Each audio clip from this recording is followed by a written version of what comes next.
Pant کو نماز سے اوپر رکھنے کا، نماز میں اوپر رکھنے کا جو حکم ہے، کیا یہ ہر وقت کے لیے ہے یا صرف نماز کے لیے؟ نیز کیا نماز میں پینٹ کو فولڈ کرنے سے نماز ہو جاتی ہے یا نہیں؟ یہ بھی اس زمانے میں ایک نیا شوشہ لوگوں نے چھوڑا ہے کہ نماز میں پینٹ فولڈ نہیں کرنی چاہیے. ایسا نہیں ہے. رسول اللہ صلی اللہ علیہ وسلم کی صحیح حدیث موجود ہے، ان اللہ لا يقبل صلاة رجل مسبل ازارہ، اللہ اس شخص کی نماز قبول نہیں کرتے جس کا ازار ٹخنوں سے نیچے ہو. ازار کہتے ہیں جو بھی آپ نے دو لباس ہوتے ہیں، ایک جو آپ اوپر پہنتے ہیں اور ایک جو آپ نیچے پہنتے ہیں. تو مرد جو بھی لباس نیچے پہنے گا، چاہے وہ پینٹ ہو، چاہے وہ شلوار ہو، چاہے وہ دھوتی ہو، کچھ بھی ہو، تو اس کو ازار یعنی ٹخنوں تک کھینچنا اس کا حرام ہے، ناجائز ہے. صحیح حدیث بہت کثرت سے اس بارے میں، اور آپ صلی اللہ علیہ وسلم نے ارشاد فرمایا کہ 3 لوگ ہیں جن کی طرف اللہ قیامت کے دن نظر رحمت سے نہیں دیکھے گا، نہ ان کے ساتھ کلام کرے گا. حضرت ابو ذر رضی اللہ تعالیٰ عنہ اس حدیث کے راوی ہیں. جب آپ صلی اللہ علیہ وسلم نے فرمایا 3 دفعہ یہ لفظ کو دہرایا، تو حضرت ابو ذر نے فرمایا خابوا وخسروا من هم یا رسول اللہ، یہ لوگ تو بالکل ہی برباد ہو گئے، یہ کون لوگ ہیں؟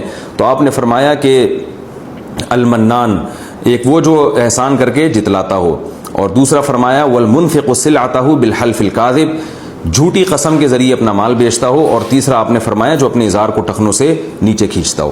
تو یہ بڑا گناہ ہے.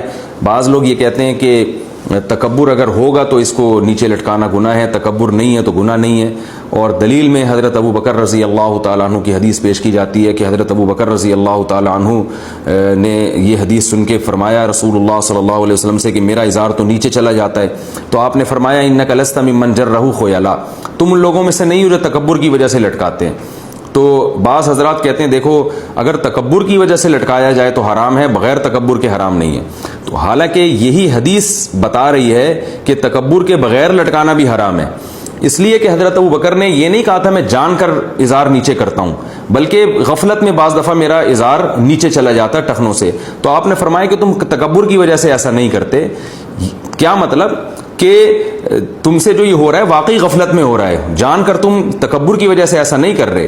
اس کی سب سے بڑی دلیل یہ ہے کہ اس حدیث کے بعد بھی حضرت ابو بکر کا ازار ہمیشہ ٹخنوں سے اوپر ہی رہا ہے. تو صاف پتہ چلتا ہے کہ حضرت ابو بکر کو نبی نے اجازت نہیں دی ہے، بلکہ ان کو ان کے لیے ایک نرم گوشہ اختیار کیا ہے کہ اتنی بات تو طے شدہ ہے کہ تم یہ کبر کی وجہ سے نہیں کر رہے تو اتنا زیادہ پریشان ہونے کی ضرورت نہیں ہے.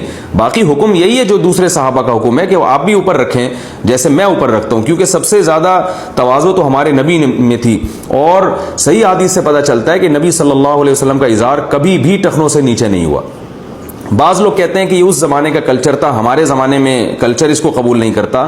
یہ بھی غلط ہے. حضرت عثمان رضی اللہ تعالیٰ عنہ کو جب رسول اللہ صلی اللہ علیہ وسلم نے صلح حدیبیہ کے موقع پر مکہ بھیجا اور مذاکرات کے لیے، تو حضرت عثمان کا جو ازار تھا وہ آدھی پنڈلی تک تھا. تو مشرکین مکہ مذاق اڑانے لگے کہ یہ کیسا تم نے ازار رکھا ہوا ہے. تو حضرت عثمان نے فرمایا کہ میں اپنی نبی کی سنت کو تم احمقوں کی وجہ سے، یا کچھ اس سے ملتے جلتے الفاظ تھے، میں تم لوگوں کی وجہ سے چھوڑ نہیں سکتا. تو اس سے پتہ چلتا ہے کہ عرب لوگ اس کو پسند نہیں کرتے تھے کہ ازار ٹخنوں سے اوپر ہو. اس کے باوجود نبی صلی اللہ علیہ وسلم نے ازار کو ٹخنوں سے اوپر رکھنے کا حکم دیا ہے. آج تک صدیوں جتنے علماء صلحاء آئے سب اسی کی پابندی کرتے رہے ہیں.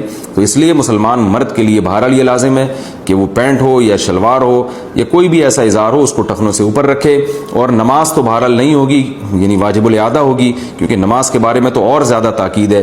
البتہ مسقط میں نے دیکھا کہ وہاں کوئی امام ایسا نہیں نظر آتا جس کا ازار ٹخنوں سے نیچے ہو یا اس کی داڑھی چھوٹی ہو. اور اس کی وجہ یہ ہے کہ وہ عباضی فرقے کے ہیں، اور عباضی فرقے کا یہ ہمیشہ سے نظریہ رہا ہے کہ جو شخص گناہ کبیرہ کا ارتکاب کرتا ہے وہ ہمیشہ جہنم میں جائے گا. تو یہ عقیدہ تو صحیح نہیں ہے، لیکن اس عقیدے کا ایک فائدہ بہرحال عملی لحاظ سے یہ ہوا کہ وہ کبیرہ گناہوں سے بچنے کا بہت اہتمام کرتے ہیں. تو اس لیے وہاں نہ کوئی امام داڑھی کاٹتا ہے اور نہ کسی کا ازار مجھے اس کا جبہ یا ازار ٹخنوں سے نیچے نظر آیا. تو بہرحال یہ دونوں کبیرہ گناہ ہیں. اس کا جو ہے نا نبی صلی اللہ علیہ وسلم کے حکم پر عمل کرنا چاہیے، اور اس میں شرم و حیا نہیں کرنی چاہیے. مشہور صحابی جب فارس کے دربار میں گئے، وہاں ان کے ہاتھ سے نوالا گر گیا کھانا کھاتے ہوئے، تو وہ نوالا اٹھا کے صاف کر کے کھانے لگے. تو کسی نے کہا یہ بادشاہ ہے، بڑا آدمی ہے اور بڑے لوگ ہیں، یہ ان کے ہاں یہ حرکت جو ہے یہ اچھی نہیں سمجھی جاتی. تو ان صحابی نے فرمایا کہ ان احمقوں اور بیوقوفوں کی وجہ سے ہم اپنے نبی کی سنت نہیں چھوڑ سکتے. تو یعنی یہ ہمیں کلچر سکھائیں گے. تو آپ کے پاس رسول اللہ صلی اللہ علیہ وسلم کی سیرت ہے, نبی صلی اللہ علیہ وسلم کی سنت ہے, سید الانبیاء کی, اور ایک پورا نظام آپ صلی اللہ علیہ وسلم نے پیش کیا. تو ہم نبی کے ہوتے ہوئے ہم کیوں بے وقوف لوگوں سے متاثر ہوں جو ہمارا مذاق اڑائیں. مجھے یاد ہے ایک دفعہ میں ٹرین میں جا رہا تھا تو فجر کا وقت تھا, تو علماء سے ہم نے یہی سنا ہے کہ اگر ٹرین کہیں جنگل میں ہو اور کہیں دور سے اذان کی آواز بھی نہ آ رہی ہو تو پھر چاہے اکیلے بھی نماز پڑھنی ہو تو اذان کہہ کے نماز پڑھیں. تو کافی پرانا واقعہ, مجھے بڑی شرم آ رہی تھی اذان دیتے ہوئے, جیسے کہ آتی ہے لوگوں کو, لوگ بولیں گے تو بالکل ہی پروفیشنل ملا نہیں لگ رہا ہے یہ. تو اب سب ٹرین میں پڑے ہوئے سو رہے ہیں, میں اذان دوں تو تھوڑی دیر تو مجھے شرم سی آئی. پھر میں نے سوچا کہ ان کو شرم نہیں آ رہی پڑے ہوئے, اللہ نے حکم دیا, یہ کلمہ بھی پڑھتے ہیں اور اللہ نے حکم دیا کہ سفر و حضر ہر صورت اسلام کا سب سے اہم ترین حکم ہی نماز ہے. تو ان کو جب سوتے ہوئے شرم نہیں آ رہی تو ہمیں ان کو اٹھاتے ہوئے شرم کیوں آئے؟ تو شرم جس کو آنی چاہیے اس کو آ نہیں رہی, اور جس کو نہیں آ رہی چاہ رہی اس کو شرم آ رہی ہے. تو یہ الٹی کہانی چل رہی ہے. تو اس لیے مردوں کو چاہیے اپنا اظہار ٹخنوں سے اوپر رکھا کریں اور اس میں شرمایا نہ کریں. شرم ان کو آنی چاہیے جو نبی صلی اللہ علیہ وسلم کی اس حدیث کا انکار کر رہے ہیں اور اس لباس کو فالو نہیں کر رہے جس کا رسول اللہ صلی اللہ علیہ وسلم نے حکم